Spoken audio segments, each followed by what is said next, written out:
So Ken, the Old Testament required sojourners to obey the law, strive for the common good, and assimilate culturally and religiously.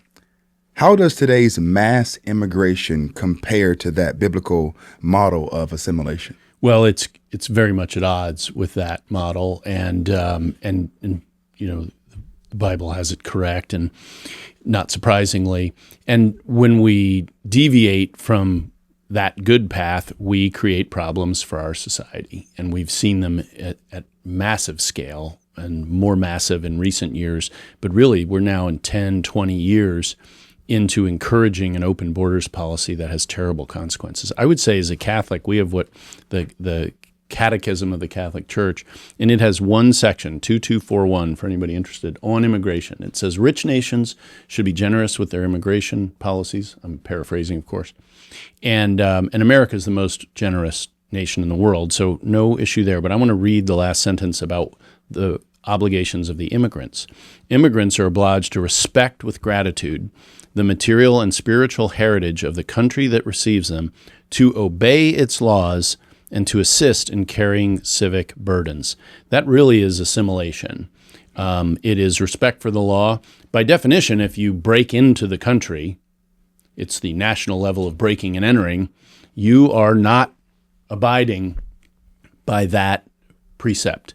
And those are the folks who, in my view, should uncontroversially be targeted for immigration enforcement. It isn't the people obeying the law. We can all debate what the legal immigration process should be, and there's reasons for differences of opinion there. But when it comes to illegal, there isn't room, and nor is there Christian room. And this, a lot of the, I'll call it the Christian left, that just uses Christianity to try to shame us all into open borders policies, they are not operating from a foundation within the Bible. They are operating from political goals, and which typically means they want to be more accepted in the society. They're more interested in society accepting them than in being consistent with God's rules. Do you think that some denominational leaders do this also? Oh, absolutely. Not solely because they are the Christian left, but because they're being funded. Yes. By this as well. And you mentioned that you're a practicing Catholic. Right. And the Catholic Church, I believe, is one of the largest recipients of federal funds for immigration. Well, charities associated, not the church itself, but charities associated with the church, certainly Catholic Charities is one, and that's true.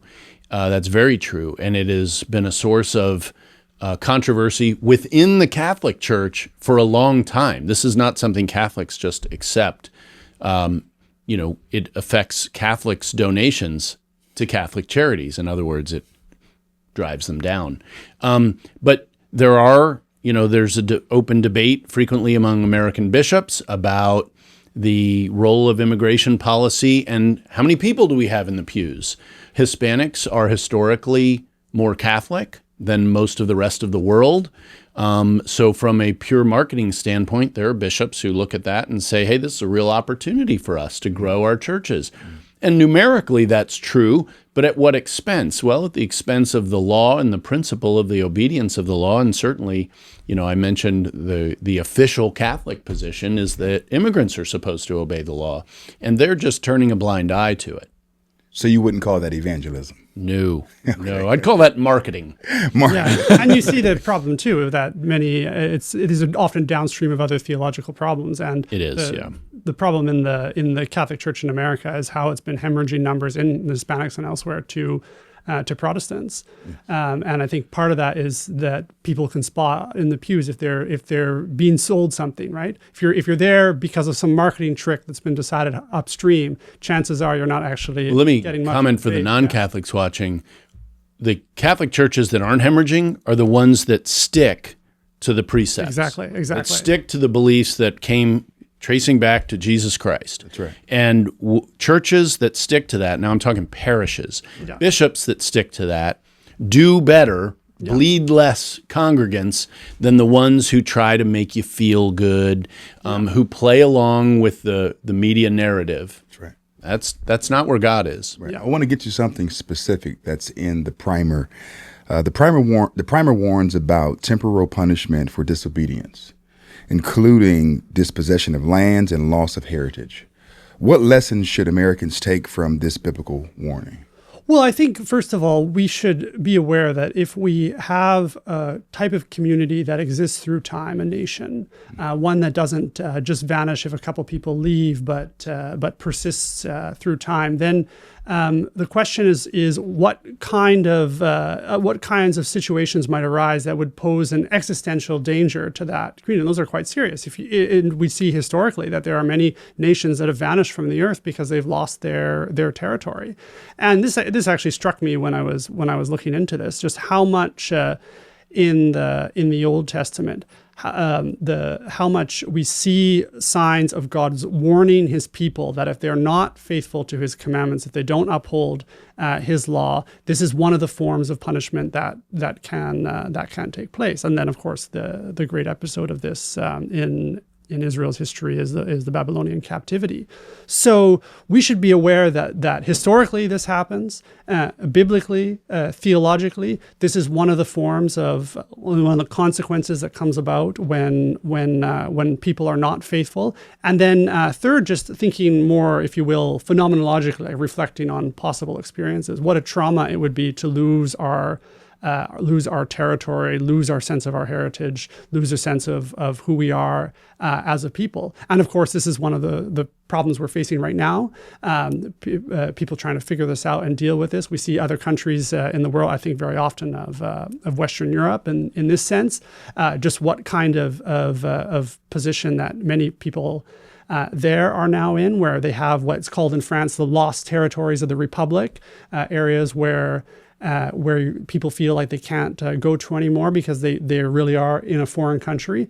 We don't want that experience to happen here. And so those three levels of reflection, the historical one, what's happened in the past, the theological one, that when we look at the Bible, we see this is one of the consequences. And then when we think about the experience of what that is to go through, to lose your sense of nationhood, to lose your territory, we see it happening right now in the world. We should be aware of this, and we should think about what measures we need to take in order to ensure this doesn't happen.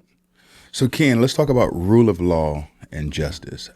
How does undermining and, being flippant and ignoring immigration law, how does that impact trust for the government? Well, it has a big impact, and there are several tactics used. We'll look at Biden and Obama administrations. President Obama's violations of immigration law tended to be passive. Look at the DACA people. We're just not going to enforce the law. We acknowledge all these people are illegal, but we're not going to enforce the law, even though the Constitution for the president has a take care clause that says you'll take care to enforce the laws. And when I was Attorney General of Virginia, I had to back up every defensible law of Virginia, whether I liked the law or not. That was part of my duty when I assumed that office. And I don't get to pick and choose where I apply my duty. That is not an option, much like the example we were talking about earlier with Justice Scalia being asked about the death penalty. He knew the way to change that law. And until that law changed, his obligation to the law as a judge and a justice would be upheld. And the more you undermine laws and the more you openly undermine laws in one area, the more you encourage it everywhere else. And so I was an engineer before I went to dark side, went to law school. I'm going to turn it into math, an expected value equation. The higher profile the issue, so put some number on that, times the frequency with which the law is violated equals your impact in undermining the rule of law. And immigration is among the most high-profile issues of the last 20, 30 years. The amount of and frequency of violations, naked, brazen violations by the government of those laws has been massive, which equals an incredible undermining of respect for the rule of law in general.